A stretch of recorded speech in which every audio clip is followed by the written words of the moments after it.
We are the 6th or 7th, depending on who you're talking to, largest city in the state of Washington. This city, as you can imagine, doesn't run on its own, and we rely almost exclusively on our almost 16,000 civilian employees and contractors. They keep our facilities running, our water flowing, and our streets clean. They protect our natural resources, and they keep our neighborhoods safe, just to name a few. Additionally, the services they provide on a daily basis ensure that our nation's most precious resources, the sons and daughters of this country, can focus on their mission, which is to train and prepare to meet this nation's defense priorities. Simply stated, without our civilians, we could not run or maintain the 7th largest city in Washington and support our service members, their families, our military retirees, and our wounded warriors the way they deserve to be supported. This is why it pains me to announce today that over the last couple of weeks, we provided written notification to approximately 10,000 of JBLM's civilian employees that would rely on so much to run the installation.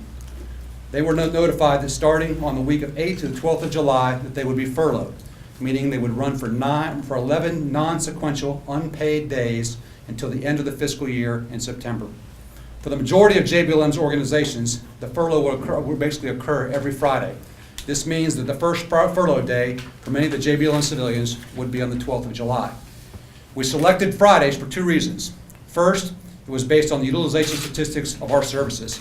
Simply stated, Fridays for most services was our slowest day. Second, we did it because we owe our civilian employees and our customers some predictability. By furloughing on Friday, many of our employees who need to can pursue a part-time job with the knowledge of knowing they would have every Friday off for the remainder of the fiscal year. Also, by furloughing on Fridays, it may help save on the commuting cost coming into the installation every day. And also, it provides predictability for our customers who we have the mission to support across the Joint Base. One thing I want to be very clear is that this furlough is going to have a significant impact both here at JBLM and in the local communities. From our perspective, it has 3 major impacts. First, it reduces our ability to support the service members, those men and women who have sacrificed and continue to sacrifice in support of our nation's national security objectives, including their families and our retirees. Second, it has a huge financial impact on those 10,000 civilians who, along with the service members, have served and sacrificed for this nation over the last 12 years. They will be taking basically a 20% pay cut each week for the remainder of the fiscal year. This, as we know, will impact their ability to pay their children's tuition, make car payments, make mortgage payments, and put food on their families' tables. Bottom line, it is going to place a significant financial burden on them and their families. Finally, this will undoubtedly have an impact on the local economy. While I don't have the numbers for you today, when you reduce the buying power of over 10,000 people, their ability to shop in local stores and eat in local restaurants will be impacted. Consider if we asked Microsoft to furlough 25% of their population in the state of Washington and the impact that that would have. In closing, I want all our neighbors in the state of Washington and specifically the South Sound to know that this furlough will be challenging and difficult for your friends here at Joint Base Lewis McChord. We have an extremely caring and dedicated civilian workforce who, along with the people in uniform, have served and sacrificed for this nation since 2001 and continue to serve today. This furlough is asking them to yet again sacrifice for this nation. Our civilians are not the ones in the airports being high-fived and slapped on the backs and being told, hey, great job out there, because no one really knows the vital role that civilians play here at JBLM and other military bases. They are the quiet, behind-the-scene professionals that keep this place running, the city of JBLM, every day. I would ask all our local neighbors to link arms with these folks and work together as a community to support them. This is definitely going to be a team effort to get through these challenging times. And I'd like now to turn over the floor to Colonel Dallas. Let me start out by saying that we are, of course, very hopeful that our nation's leaders will resolve the sequester cuts before they actually have the opportunity to adversely impact the health of our patients, those very individuals who have borne the burden of war for these past 12 years. While we will not allow the cuts to compromise the safe, quality care we currently provide, there's very little we can do to prevent our patients and staff from being impacted. As an organization that takes great pride in providing health care to our service members, their families, and retirees, one of the most troubling aspects of these cuts is the impending civilian furlough and how it will adversely affect our patients' ability to access care. A furlough at Madigan will impact nearly 70% of Madigan's staff. Let me give you an idea of what that looks like. Overall, Madigan has approximately 5,000 employees. 3,300 of them are civilian. I don't think I have to tell you how critical these individuals are as we continue to meet the complex healthcare needs of our patients. More than 120,000 service members, their families, and retirees. Sequestration and budget cuts have already sliced our operating budget and caused hundreds of vacancies in our workforce due to an ongoing hiring freeze. Those who remain are currently running double time to try to cover those gaps. When our civilians get furloughed, it is likely that patients who currently receive care at Madigan will experience a reduction in services. There's also the real potential that some patients will be sent to the network to receive the care that they need. In addition to our access to care, I'm also very concerned with the personal toll this stressful situation is having on the professional men and women who comprise our civilian workforce. I cannot express enough my appreciation to each and every one of them for their commitment to those we serve in this time of very real fiscal hardship. While their dedication to providing safe, quality care is unwavering, I cannot, with any level of certainty, guess what impact this furlough might have on their decision to remain or not to remain with the military medicine family. I value these employees and hope sequestration cuts can be resolved before we have to face a scenario that finds providers and staff working shortened weeks, or even worse, seeking other employment. We, of course, are looking to mitigate as many of these issues as possible.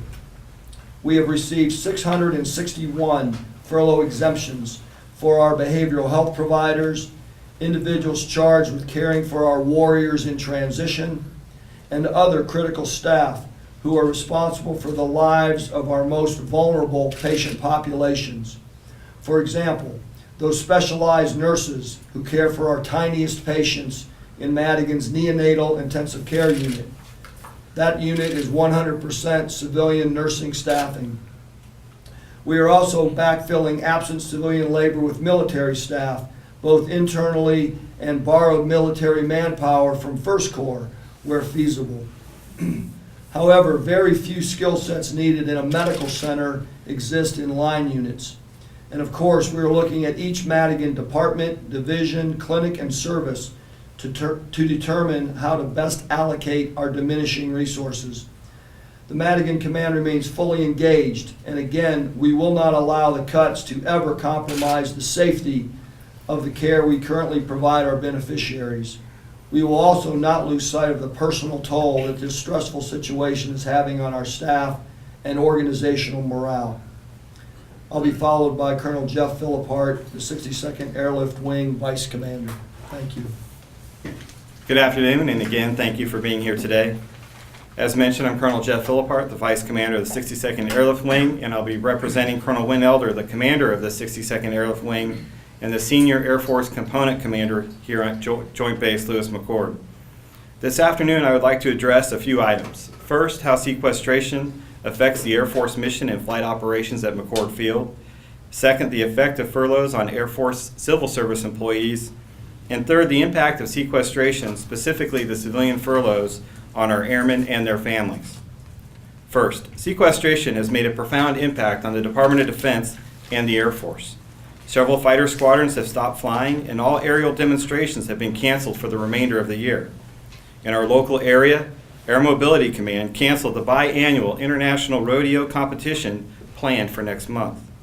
Despite these cutbacks, our wing continues to provide global combat airlift to our nation, flying missions in support of overseas contingency operations.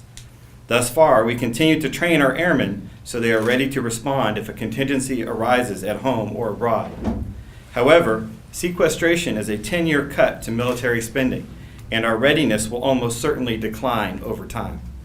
In aviation, flying proficiency requires more than the bare minimum number of flight hours, and those skills have a relatively short shelf life. Next, due to sequestration, 11 term and temporary employees from the wing have already lost their positions. In Western Washington, 580 Department of Air Force civilians received furlough notices, and 270 of those workers are key members of the 62nd Airlift Wing. As previously mentioned, all of these employees will effectively have a 20% pay cut once the furlough begins, which will cause financial hardship for most. While the total number of Department of Air Force civilians at McChord Field does not compare with the Army numbers mentioned earlier, the furlough of Air Force Civil Service employees will have an immediate impact on our operations at McChord Field. Many of our support functions are manned exclusively by civilian workers, and those offices will be forced to close 1 day a week.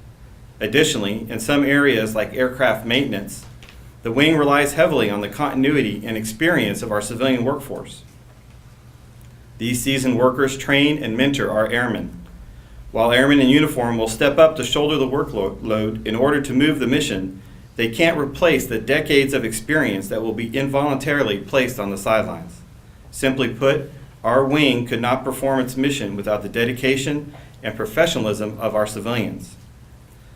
Finally, I will cover the impact of sequestration on our airmen and their families. As you heard from Colonel Hodges and Colonel Hamas, the civilian workforce fills a large portion of the support functions at JBLM. These services play an enormous role in keeping our airmen and their families physically, mentally, and spiritually fit. A decrease in the base's ability to take care of these needs will be detrimental to the morale and resiliency of our airmen and their families. In closing, I would like to thank all of our airmen, civilian employees, and their families, in addition to the other service members and DoD civilians at JBLM, for their dedicated service in the defense of our nation. Thank you.